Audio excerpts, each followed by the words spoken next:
Hi hello welcome to my channel. இப்போ நம்ம புதினா தேங்காய் துவையல் எப்படி செய்கிறதுன்றது பார்க்கலாம். இட்லி தோசைக்கு தொட்டு சாப்பிட இந்த துவையல் ரொம்ப நல்லாயிருக்கும். வாங்க எப்படி செய்கிறதுன்னு பார்க்கலாம்.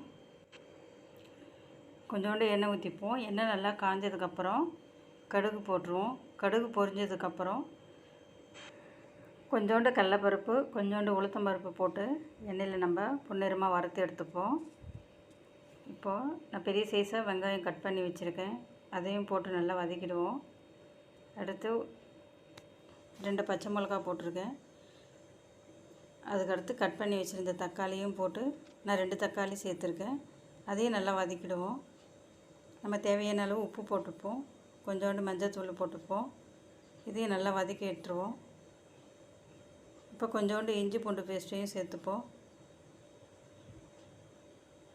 இது நல்லா வதக்கினதுக்கப்புறம் நம்ம கட் பண்ணி வச்சுருந்த தேங்காயும் சேர்த்துப்போம்.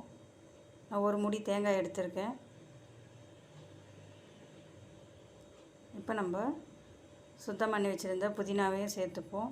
இது நல்லா வதங்கினதுக்கப்புறம் நல்லா வதங்கிடுச்சு.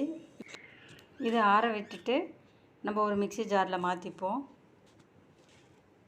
இது நல்லா அரைச்சி எடுத்துட்டால் நமக்கு சுவையான தேங்காய் புதினா துவையல் ரெடி ஆகிடுச்சு. இது இட்லிக்கு தோசைக்கு நம்ம தொட்டு சாப்பிட்டுக்கலாம். ரொம்ப டேஸ்ட்டாக இருக்கும். ட்ரை பண்ணி பார்த்து எப்படி இருக்குதுன்னு சொல்லுங்கள். Thank you friends. தேங்க்யூ ஃபார் வாட்சிங்.